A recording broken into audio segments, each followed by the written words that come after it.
여러분 안녕하세요. 여기도 펀드매니저 TV.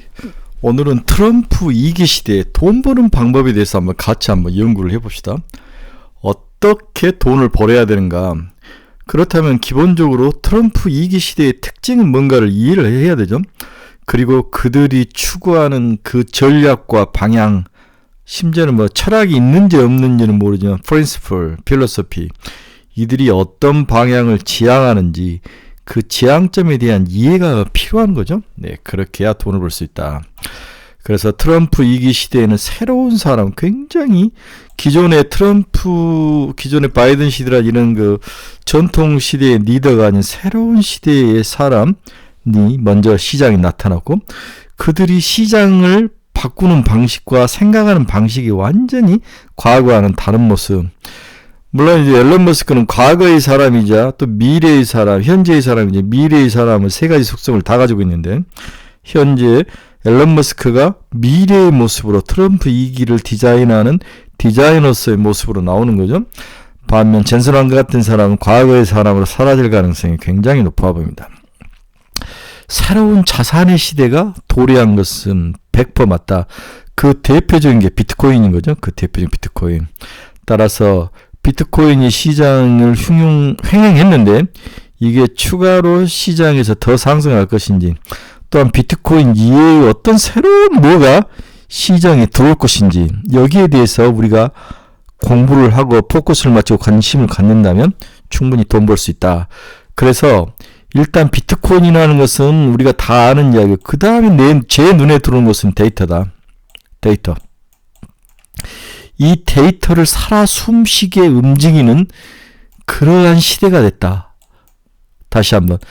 그전에는 데이터를 만들고 데이터를 생성하고 학습시키는 하드웨어의 시대였다면, 이제는 하드웨어로 학습된 데이터를 가지고 새롭게 세상을 바꾸고 세상에 접근하고 돈을 버는 시대가 됐다. 데이터의 시대. 여기에 초점을 맞춘다면 돈을 버는 방법은 얻을 수 있을 것 같다. 이렇게 보는 거죠. 네, 트럼프 2기 시대의 돈 버는 방법 출발해 봅니다. 자, 트럼프 2기 시대의 첫 번째는 새로운 사람. 결국 인물이 세상을 바꾸죠. 여러분 보십시오. 마이크로소프트의 빌 게이츠도 그렇고, 잡스도 그렇고, 젠슨 왕도 그렇고, 앨런 머스크도 그렇고, 알렉스 크라퍼도 그렇고, 피터 틸도 그렇고, 전부 세상을 바꾸는 데는 사람이 온다.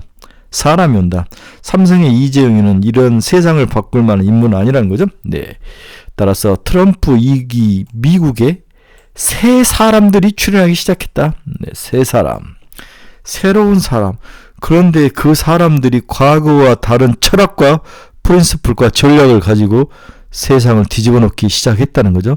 그래서 그들이 지향점으로 삼고 있는 그 섹터와 종목과 그것에 포커스를 맞춰야 돈을 벌 수 있다는 결론은 당연한 거죠. 그래서 이번 시간에는 인물, 그리고 그 인물들이 세상을 추구하고자 하는 그 전략과 섹터, 이런 데 집중을 해서 한번 보도록 하겠습니다.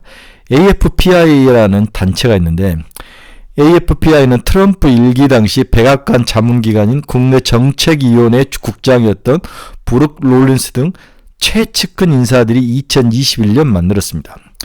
2020년 선거에서 패배에 방황하던 트럼프 전 대통령에게 4년 후를 기약하고자 만든 싱크탱크가 바로 AFPI라는 거죠. AFPI. 여기에 콜린스 대표는 트럼프 2기 내각의 농림부 장관에 내정이 됐죠. 트럼프 대통령 사이인 제러드 쿠슈너와 아주 가까운 사이다. 다 인맥으로 엮여져 있습니다. 트럼프 2기 인수위원장으로 최근 교육부 장관에 발탁된 린다 맥라운도 이 AFPI 출신이라는 거죠. AFPI에서는 트럼프의 최측근 두뇌 수십여 명이 포진을 하고 있습니다. 트럼프 1기 시절 핵심 관리들 대거 참여를 하고 있는데, 마이크 월츠 백악관 국가안보 보좌관 지명자는 AFPI가 발병하는 정책지 미국 안보에 대한 미국 우선주의의 접근, 이거 공동 저자로 활동할 만큼 AFPI 핵심 요원이었다는 거죠. 또 AFPI가 만든 여러 가지의 전략집에서 트럼프 관세 정책을 설계한 거로 잘 알려진 로버트 라이트하이저, 네, 전 미국 USTR 대표. AFPI는 우리 미국의 싱크탱크 헤리티지 재단인가? 헤리티지 재단이 만든 프로젝트 2025와 달리 조용하게 움직이고 신중함이 특징이다. 프로젝트 2025는 바이든에게 굉장히 많이 까였죠. AFPI 보고에서는 더 강한 트럼프주의가 핵심이다. 더 강한 트럼프주의. 일기와 다른 대통령 명령에 반항하거나 행정부 정책에 어긋나는 기후변화를 인정하는 입장을 밝히는 등을 이유로 공무원을 해고할 수 있는 법안도 그 안에 담아놨다. 이 정도가 아주 굉장히 충격적이죠. AFPI는 최근 전국의 보수층 인사들을 워싱턴 DC로 초대해서 트럼프 2기 행정부에 의해서 일하는 방법을 배우도록 교육도 시켰다는 거죠. 이 자리에서 전직 트럼프 행정부 인사들은 연방정부의 좌파 공무원과 언론을 다루는 전략을 서로 공유했다고 할 정도입니다. 그래서 NIT는 헤리티지 재단은 프로젝트 2025로 대중의 주목을 받았지만 트럼프 캠프는 AFPI를 주요 파트너로 선택했다. 물론 프로젝트 2025도 영향을 크겠지만 AFPI가 만든 주요 전략과 공약이 더 훨씬 중요하다. 여기서 인재들이 철학을 공유한 사람들이 일기와 다르게 뭉쳐있다는 게 가장 큰 특징이죠. 굉장히 종교처럼 믿는 트럼프의 철학을 함께 공유했다는 게 더 무섭습니다. 첫 번째 사로 스콧 베센트가 나타났죠. 네, 재무부 장관으로 지명이 됐습니다. 2022년 연준 고금리에 배팅을 해서 29% 수익을 얻었다. 연준이 2022년 인플레이션에 대해서 걱정을 하지 않는다라고 했는데 이 사람 반대로 생각하는 거죠. 인플레이션이 올 것이다에 배팅을 한 거죠. 올가 일각에선 전설적 팬드메이저급은 아니다. 그 중간급이지 세컨티어이지 퍼스트티어는 아니다. 당시 연준은 미국의 인플레이션이 일시적인 현상일 거라고 일축했지만 베센트는 인플레이션이 연준 예상보다 더 오래 지속될 것이라고 얘기를 하며 연준에 대해서 반대로 배팅을 했다는 거죠.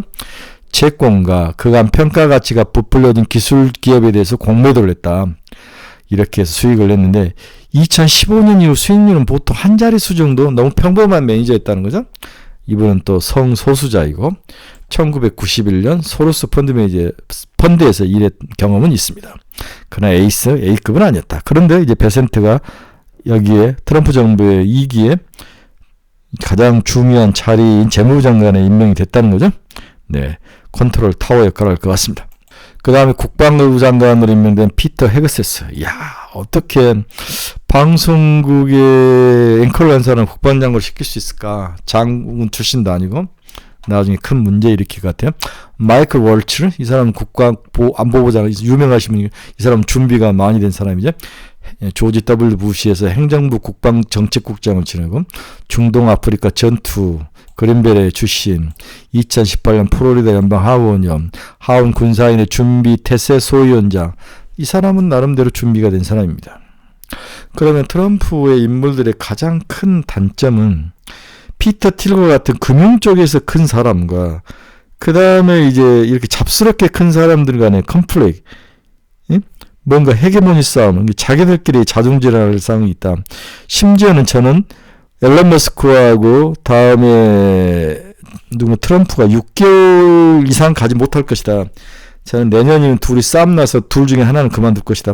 당연히 앨런 머스크가 그만두겠죠. 네, 틀림없이 그 사태는 올 것이다. 하지만 1분기까지는 뭔가 이렇게 강력한 정말 세상에 예상치 못한 잡스러운 생각들, 소위 말해서 아웃라이어에 있던 사람들이 주류로 들어오면서 세상을 바꾸는 거죠. 자, 그러면 이렇게 트럼프의 새로운 사람들이 공통적으로 중요시하는 것이 비트코인이다. 가상자산을 굉장히 중시한다. 따라서 가상자산이 트럼프에게는 산업을 변화시키고 자산운용 방식을 변화시키고 삶의 방식을 변화시키고 기술의 변화 등등에서 새로운 변화 가능성이 전망이 된다. 그래서 이게 하나의 가장 큰 특징이고, 두 번째, 뒤집어 보면 비트코인을 기반으로 한 이들이 뭔가 세상에 단순히 투기적인 일만 한다면 비트코인을 사랑하거나 비트코인의 가격은 붕괴될 것이다. 따라서 과연 비트코인이 산업을 바꾸고 사상 운영의 방법과 패턴을 바꾸고 삶의 방식을 바꾸고 기술의 변화를 가져올 수 있을 것인가? 여기에 대해서 이제 포커스를 놓고 봐야 되는 거죠. 일단 트럼프 2기는 모두 가상자산의 옹호자들만 모였다. 이게 가장 큰 특징입니다. 그래서 가상자산의 특징, 그리고 왜 이들이 가상자산을 좋아하는지 거기에 대해서 공부가 좀 필요한 거죠. 자, 이들은 테크노 자유주의, 효과적 과속주의자들. 테크노 자유주의, 테크노 기술을 중심으로, 세상을 변화할 기술을 중심으로 한 자유주의. 과거의 자유주의는 소극적인 자유죠. 내 자유만 침해하지 않으면 다른 일에 대해서는 내가 간섭하지 않아. 그런데 이제는 그들은 선과 악을 구별하면서 악을 타도해야 된다는 적극적 자유주의로 개념을 넓히고 공격적으로 변했다는 거죠. 인류가 지식을 이해하고 활용하는 방식의 근본적인 변화가 나타나기 시작했다. 다시 한번 인류가 지식을 이해하고 활용하는 방식의 근본적인 변화가 나타나기 시작했다. 그래서 저는 트럼프 2기에 우리가 기술이라든지 자산시장의 변화, 생산 방식의 변화, 삶의 사고 변화의 가장 핵심적인 사람은 피터 틸이다. 원래 이름은 피터 안드레어스 틸인데 우리가 줄여서 피터 틸이라고 하죠. 1967년생이네요. 1967년생. 살아있는 사람, 지금 살아있다는 컴퓨터 사업가, 미국의 억만장자, 미국 기업인, 미국 금융인, 독일계 미국인, 게이 기업인, 성소수자, 스탠퍼드 대학교 나왔다. 스탠퍼드 대학 교수를 했다. 미국의 보수주의자, 독일계 뉴질랜드인이고 독일의 억만장자이다. 뉴질랜드에 있다가 미국으로 온 것 같아. 캘리포니아 공화당 당원이다. 미국의 성소수자 기업 중에 하나이다. 여러 가지 것들이 섞여 있는 거죠. 먼저 피터 틸과 트럼프가 매우 가깝다. 그리고 최근 트럼프의 생각을 많이 변화시키는 거, 비트코인에 대해서 생각을 바꾸게 하는 게 이 피터 틸이었다는 거죠. 이 사람이 쓴 책이 제로 투 원이라는 유명한 책입니다. 스타트업에서 출발한 구글과 페이스북, 페이팔, 테슬라가 어떻게 경쟁에서 이겼는가. 제로 투 원은 성공한 창업자 피터 틸이 새로운 것을 창조하는 회사를 만들고 미래의 흐름을 읽어 성공하는 법에 대해서 이야기한 책이 바로 제로 투 원입니다. 0에서 1이 되는 것은 새로운 것을 창조하는 것을 말한다. 뭔가 새로운 것들을 만들면 세상은 0에서 1이 되며 새로운 것을 창조하는 회사를 만들어야 성공할 수 있다. 이 책에서 이렇게 강조를 하는 거죠. 굉장히 크리에이티브하다. 성공한 기업과 사람들은 아무도 생각지 못한 것을 새로운 가치를 찾아낸다. 기업의 모범 사례를 따라하고 점진적으로 발전해봤자 세상은 1에서 2 이런 식으로 N으로 익숙한 것이 더 하나 더 늘어날 뿐이다. 그는 경쟁의 함정에 빠지지 말고 독점기업이 돼야 된다. 경쟁의 함정에 빠지면 독점기업이 돼야 된다. 그리고 명쾌한 논리와 다양한 사례를 들어 지금까지 당연한 통념으로 여겼던 독점은 시장경제에 해롭다는 주장을 정면으로 반박합니다. 창의적으로 뭘 만들어야 독점할 수 있다는 거죠. 그동안 우리가 경쟁 때문에 발전한다고 생각했던 것은 경제학자들과 교육 시스템으로 주입된 이데올기일 뿐이다. 경쟁이 아니라 독점이다.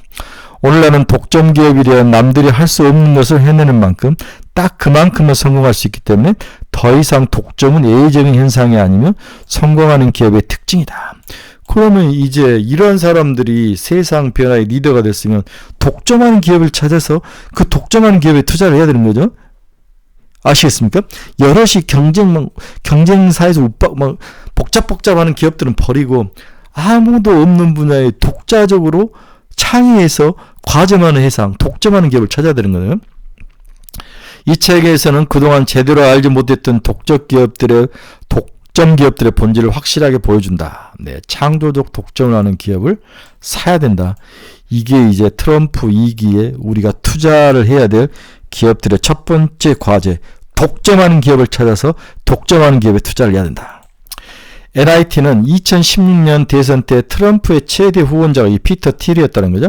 강경 보수 지원을 제기를 했다. 너무 과격한 세계관에 공화당 지지자들도 우려를 표명할 정도로 강경 보수다. 이런 사람이 트럼프의 생각을 좌지우지하고 있다. 독일 출신으로 남아프리카 공화국은 누가 출신입니까? 바로 앨런 머스크가 남아프리카 공화국 출신이죠. 캘리포니아 샌프란시스코에 성장한 틸은 1988년 결제 서비스 업체 페이팔을 창업했고 페이스북 등에 투자해 수억 달러를 벌었다. 페이팔을 창업하고 페이스북 등에 투자를 해서 수억 달러를 벌었다. 포브스에 따르면 그 재산은 26억 달러, 약 3조 1천억 정도 돈을 벌었다는 거죠. 2000년부터 보수적 색채를 드러내며 의회와 대통령 선거에 공화당 후보를 후원해온 그는 2016년 대선에 트럼프의 최대 후원자로 떠올랐습니다.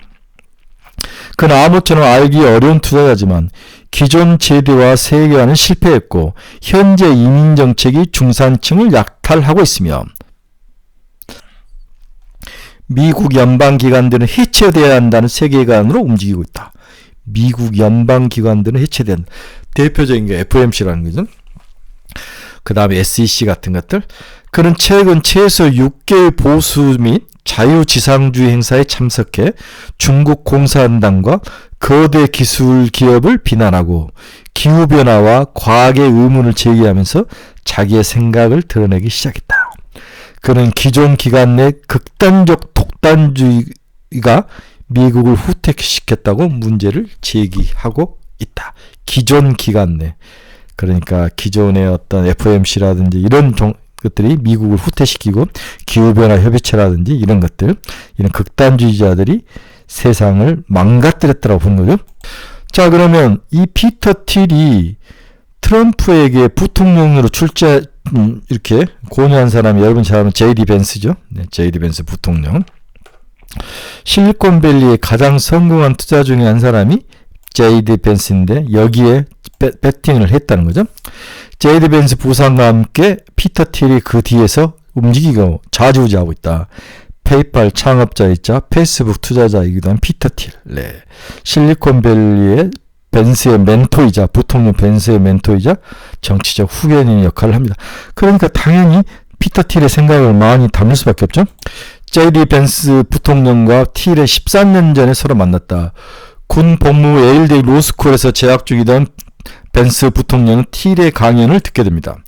그때도 거물했던 틸은 기술의 정체를 한탄하며 경쟁이 치열한 일자리에 대한 엘리트들의 집착이 혁신을 가로막고 있다.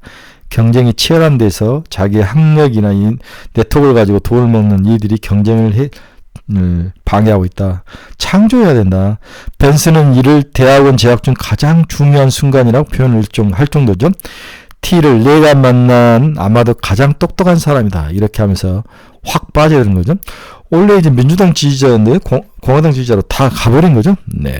그래서 원래 변호사였는데 문돌이였는데 벤처기업으로 가면서 기술을 이해하게 되고 세상 변화를 이해하게 되는 거죠. 데이비드 벤스는 2016년만 해도 히틀러라고 트럼프를 비유했습니다.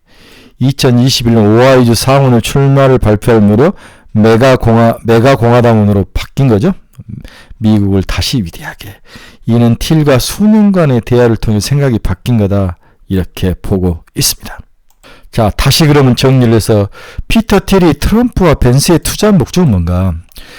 틸이 벤스에 투자한 반대급부는 팔란티어와 안두릴, 네, 두 개 회사, 팔란티어도 국방에 투자하는 국방 소프트웨어를 만드는 회사이고 안두릴도 국방 소프트웨어를 만드는 회사입니다. 두 개 둘 다 여러분들이 팔란티어는 많이 들어봤는데 안두릴을 안 들어봤는데 굉장히 좋은 회사입니다. 많게는 수조 원의 연방정부 산업을 따내기 위한 사업적 이해관계가 일단 트럼프와 벤스에 투자한 게 아닌가. 이건 뭐 누구나 아는 이야기. 기술과 과학을 이용해 인간의 진보를 추구할 수 있는 이른바 테크노 자유주의 일환으로 보는 시각도 있다. 사업적 이해관계가 1번이고 테크노 자유주의 자기가 생각하는 신념을 밀어붙이기 위해서 트럼프와 벤스를 자기의 말로 이용을 한 거다. 한신과 장량. 그 다음에 우리 이제 조선시대의 이성계와 정도전. 이성계가 정도전을 이용했는지 정도전이 이성계를 이용했는지 나중에는 정도전이 이성계를 이용하는지도 모르죠. 틸이 오랜 기간 동안 옹호한 것으로 알려진 개념인 실리콘밸리 문법을 이해하는 벤스가 기술 산업을 늘 두들겨 맞는 정치적 샌드백에서 자본주의 엔진으로 바꾸는 데 앞장설 설득력 있는 특사라고 봤다는 거죠. 네, 정치적 기술 산업. 앞으로 닥쳐올 문제를 거의 직관적 수준에 이해하고 있는 사람이고 결코 돈을 버는 것이 목적이 아니다. 피터 틸을 이렇게 숭고하게 이해하는 사람도 있습니다.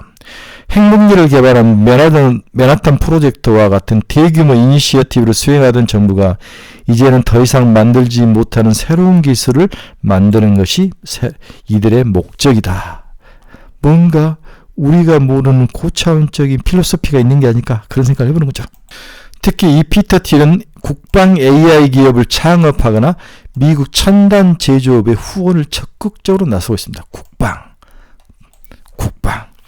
틸은 우크라이나 전쟁의 활약으로 유명해진 국방 인공지능 기업 팔란티어의 공동 창업자입니다. 외신에 따르면 팔란티어의 AI 솔루션을 적용했더니 우크라이나 군이 사용하는 살상용 드론의 적중률이 50에서 80%까지 상승했습니다. 틸은 미국의 또 다른 국방 테크 기업인 안두릴에도 초기 투자했답니다. 안두릴 기업 이름이죠. 그는 구글 CEO 출신 에릭 슈미트와 함께 2022년 아메리칸 프론티어 펀드를 결성해 미국의 첨단 제조업 기업에 투자를 했다. 에릭 슈미트는 바이든 정부가 반도체 제조기업에 보조금을 지급하는 반도체 지원법을 통과시키기 전부터 미국 내 칩 제조 중요성을 가장 막고해서 강하게 주장을 했던 사람 중이죠. 미국의 반도체를 키워야 된다. 피터 틸은 지난 6월 엔비디아의 아성에 도전하겠다 나선 미국 AI 반도체 스타트업 에치드에 투자를 하기도 했습니다. 에치드, 네, 스타트업인 것 같아요. 트럼프 행정부의 반도체 정책이 어디로 튈지 모르는 가운데 틸의 역할이 주목이 된다. 틸이 반도체를 육성하고 그 다음에 엔비디아는 육성할 것 같지는 않아요. 새로운 그 뭔가를 투자를 할 가능성이 높아 보이죠.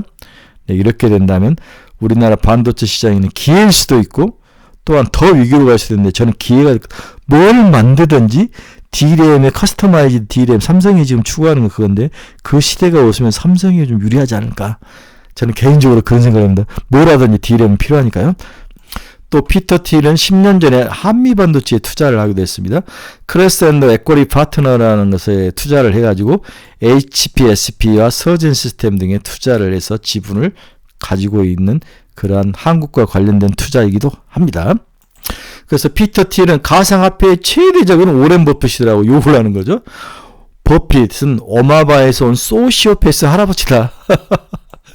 네, JP 모건의 제이미 다이먼과 블랙핑크 CEO도 싸다고 비난하죠. 자기 권력을 유지하려고 가상화폐를 억압하고 있다. 버핏을 오마하에서 온